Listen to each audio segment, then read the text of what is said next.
Créé en janvier 2016, Digit RE Group comprend et accompagne 7 sociétés dans leur réflexion stratégique, le développement digital et technologique et la mise en œuvre de politiques d'optimisation. Le but étant de renforcer leur position sur leurs marchés respectifs. Les grands entretiens, un podcast Imo Week. Olivier Colcombé est le président de Digit RE Group. Avant d'évoquer avec lui et Anthony Denet, journaliste Imo Week, la situation du marché immobilier en ce début d'année, présentation générale de Digit RE Group.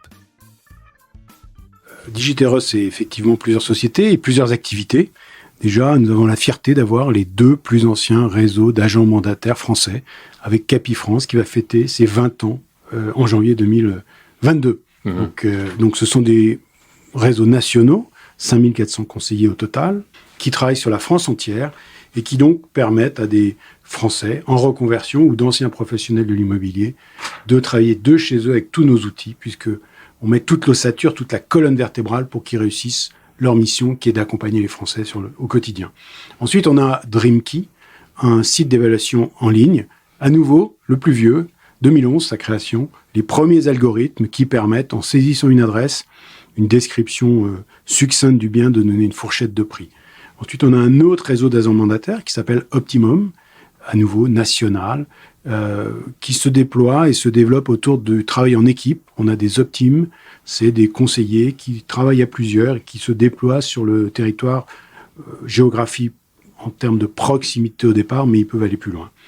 Et nous avons Dili, qui est le petit nouveau, qui est cette capacité qu'on appelle e-buyer, capacité à vendre très rapidement son bien, c'est-à-dire qu'en 3 ou 4 semaines, je peux en toucher les fruits de sa vente, c'est-à-dire le propriétaire vendeur en 4 semaines peut toucher le fruit de la vente et donc être payé par nous-mêmes directement.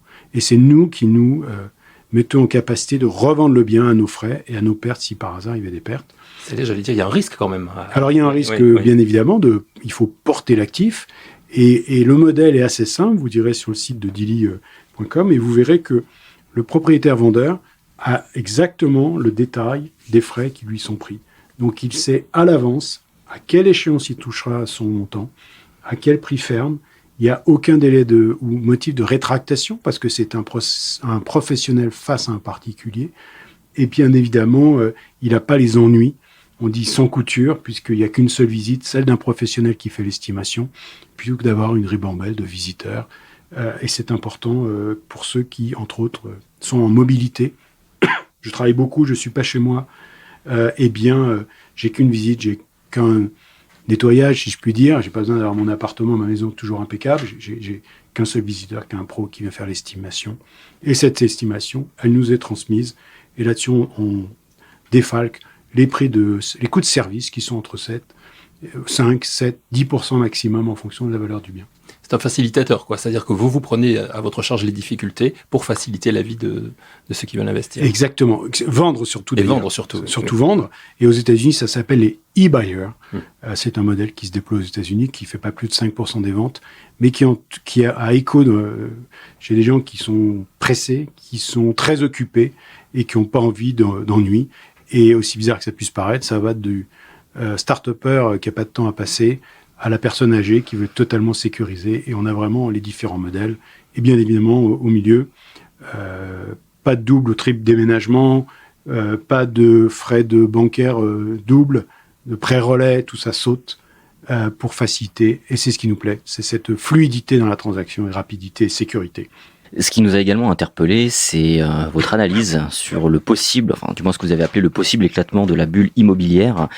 Alors vous partez d'un constat assez simple, c'est que aujourd'hui, après la crise que l'on a connue, les gens cherchent de plus en plus à se loger, à investir dans l'immobilier, notamment grâce à l'épargne qu'ils ont pu effectuer durant cette période de non-vie, on va dire, cette parenthèse qui commence à être un petit peu longue, et que cela a pour conséquence justement une offre qui a du mal à suivre et des prix qui s'envolent, d'où ce possible éclatement de cette bulle immobilière. Est-ce que vous pourriez nous en dire un petit peu plus, sans que ce soit peut-être un peu trop alarmant pour nous? Alors le premier point, on est probablement cette année à 1 100 000 transactions. C'est un record nouveau. C'est un record de 3 ans de suite au-dessus du million. Mais je crois que c'est aussi une sorte de plateau. Le dernier, c'était 837 000, c'était en 2006. Et là, c'était assez stable depuis plusieurs années aussi. Donc, personnellement, je ne considère pas que ça soit une exception avec un pic qui crève un plafond, puisqu'on se stabilise au-dessus du million. Donc ça, c'est déjà très rassurant. Ensuite, le comment, le pourquoi. Les Français ont traversé cette crise, qui n'est pas une crise économique et qui n'est pas une crise financière. On l'oublie, mais personne n'avait historiquement, alors peut-être au moment de la peste ou que sais-je, mais de notre vie, on n'a jamais eu de crise dite sanitaire. Donc c'est psychologiquement, c'est un vecteur assez nouveau, et la réaction et la réactivité des Français a été incroyable. Globalement, dans l'immobilier, vous avez eu 2 jours où il ne s'est plus rien passé du tout, parce que je pense que début mi-mars, les Français prenaient leurs dispositions, certains pour stocker de la farine et du sucre, d'autres pour partir à la campagne, chez la grand-mère ou que sais-je. Et donc, il y a ce dispositif. Puis, très très rapidement, surtout dans des modèles comme ceux de Capifrance et Optium, où nous sommes très digitalisés, l'activité de transaction a suivi son cours. La crise sanitaire n'a donc pas affecté le marché de l'immobilier, c'est ce que nous dit Olivier Colcombé, mais Anthony Denet a souhaité approfondir les choses. Vous voulez dire que même à partir de mars-avril 2020, hormis ces quelques jours que vous venez de dire, c'est-à-dire que tout de suite, il y a une activité qui a repris malgré cette paralysie un peu soudaine que l'on a tous vécue. Oui, alors nous avons vu sur les sites web repartir les visites, repartir les demandes d'informations, et pour une raison assez simple, c'est que les gens étaient aussi chez eux, et donc ils avaient du temps pour se consacrer à leur recherche. Mais ils avaient aussi un incitateur très très marqué, c'est que quand vous êtes replié, vous vous trouvez dans un espace probablement insuffisant pour y passer 24 heures sur 24, vous allez rêver d'aller vous installer dans un lieu plus grand, avec terrasse ou avec jardin. Donc ça a effectivement généré un certain nombre de réflexions chez les Français qui ont voulu aller s'installer au vert ou s'agrandir. Et ça a été critique parce que, après tout, c'est très très sain comme raisonnement. Vous ajoutez à ça le télétravail. Le télétravail, c'est travailler chez soi. Travailler chez soi, quand on n'a pas de pièce dédiée au télétravail, imaginez un couple, les deux installés dans la cuisine ou la salle à manger, les deux en conférence téléphonique sur Teams, mais c'est un enfer. Donc à nouveau, télétravail sous-entend un espace de vie dédié pour travailler correctement. Et ça a généré bien évidemment la mobilité un peu plus loin des grandes villes. Et c'est un nouvel élément qu'on ne connaissait pas, et d'ailleurs avec un report. Et quand on parle d'augmentation des prix, il y a eu un report du pouvoir d'achat. Les gens des villes ont plutôt un plus gros pouvoir d'achat, les grosses métropoles françaises, Paris en tête. Et quand ils ont commencé à s'éloigner de Paris, ils sont arrivés avec leur pécule sur des territoires où ils étaient peu présents. Ils ont fait des bonnes affaires, les premiers. Les prix ont effectivement eu une tendance à flamber, 10, 15, 20% d'augmentation. Dans des zones qui étaient un peu plus désertes, effectivement. Et ce que vous dites aussi très bien, c'est que malgré ce que l'on peut croire, et parfois une perte de salaire due au chômage partiel et ce genre de choses qui ont été mises en place, l'épargne a été peut-être beaucoup plus importante que la perte de salaire engendrée par la crise, ce qui fait que, de par le fait que les gens n'ont pas voyagé, sont restés un peu dans une vie très neutre et très sobre et très monacale. Exactement, merci pour le terme. Les gens se sont constitués un pécule, ont épargné et ont eu peut-être à partir de fin 2020, début 2021, voire maintenant, les moyens suffisants pour pouvoir investir de nouveau dans l'immobilier et s'acheter un bien. D'autant que les taux étaient bas en plus. Alors les taux étaient et restent bas, même s'ils augmentaient un petit peu, ils restent excessivement raisonnables. Pour donner des grands chiffres à vos auditeurs, l'épargne naturelle des Français, c'est 110 milliards d'euros. L'épargne exceptionnelle liée au confinement et au Covid, c'est 157 milliards d'euros de plus. Pour atteindre, il y a 267 milliards d'euros d'épargne aujourd'hui. Quand vous la mobilisez, c'est très significatif. Quand vous ajoutez à cela de nouvelles habitudes, quand vous n'êtes plus allé au restaurant, moins au cinéma, au théâtre, plus de voyages, eh bien forcément, vous avez une économie. Et cette économie, vous la redéployez sur ce qui vous est le plus cher, c'est l'environnement de vie que vous allez offrir à vos proches, à votre conjoint, à vos familles, vos enfants.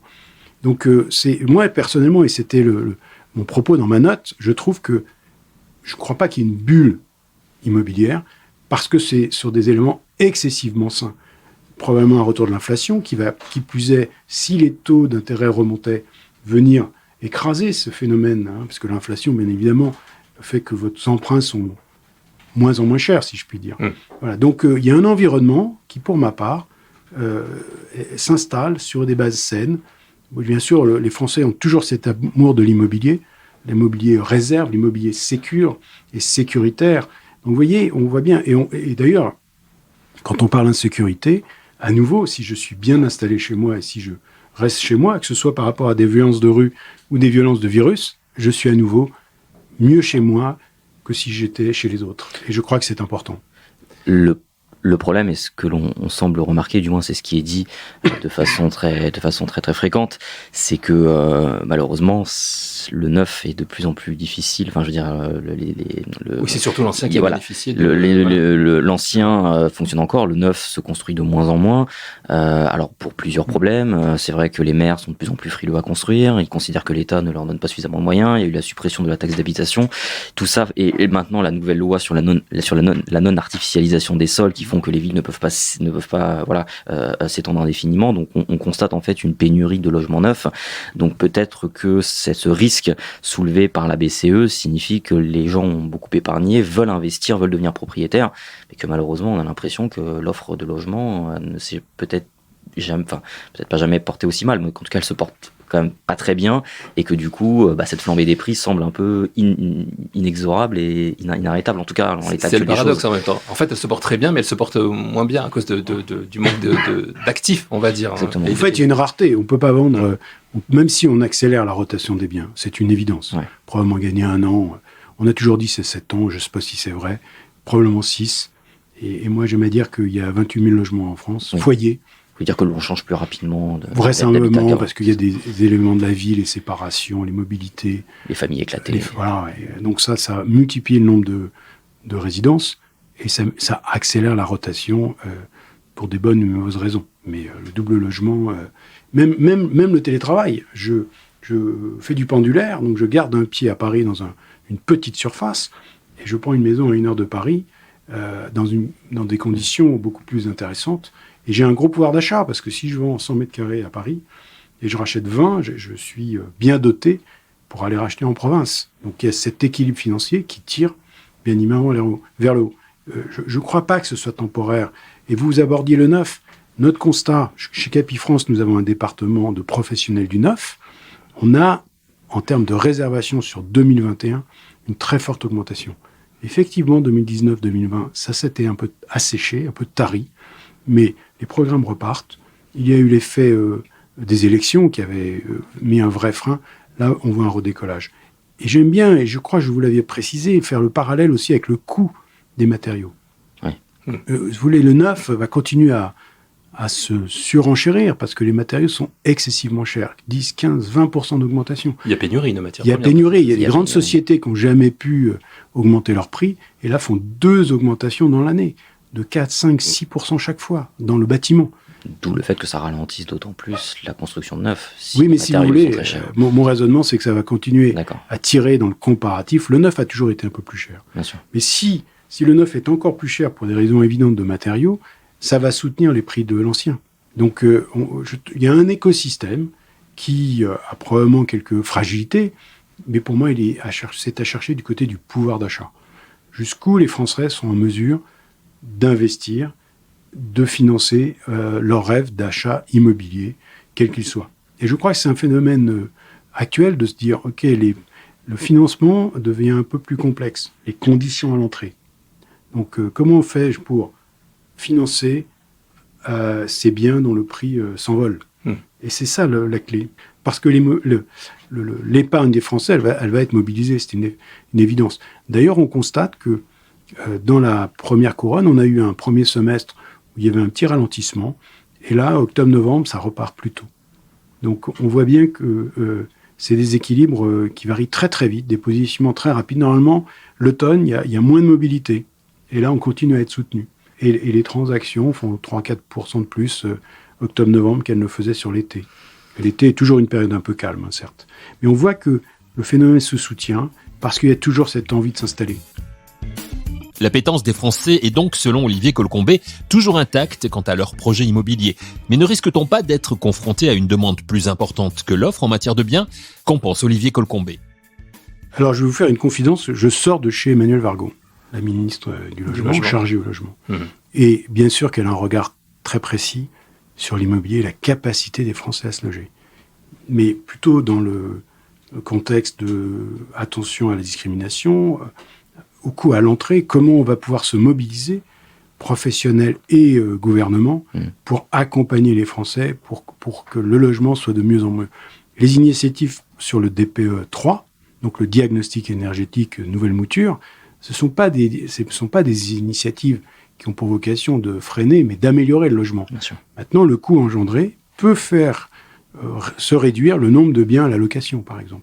Parce que pour un propriétaire, quand vous avez une flambée des prix, parce que vous êtes en FG, pour la rénovation, comment vais-je faire pour garder un minimum de rentabilité si j'ai remis 30, 40 ou 50 000 euros pour rénover le bien?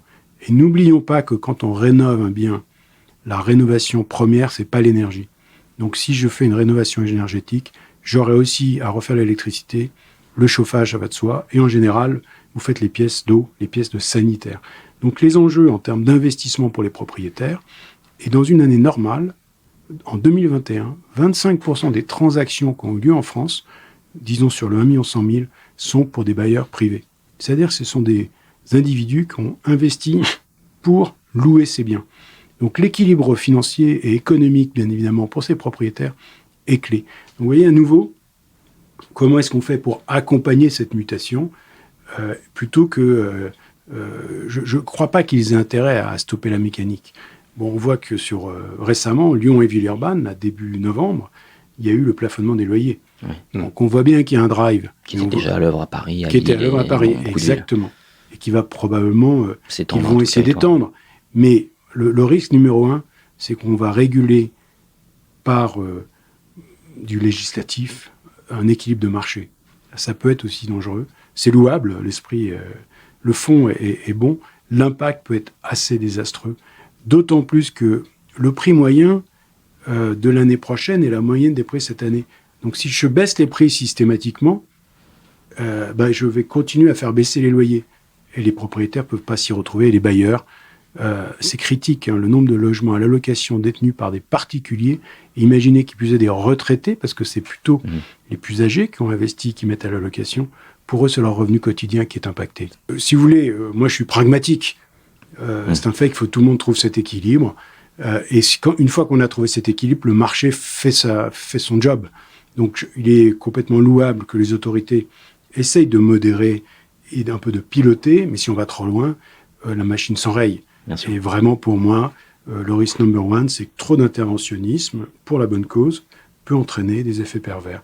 Et n'oublions pas qu'à nouveau, il peut y avoir un report de ces investissements en dehors des grandes périphéries, des grandes métropoles. Et là, on déplace le virus, c'est un sujet qu'on connaît bien, on le déplace en périphérie alors qu'il avait touché le cœur des villes.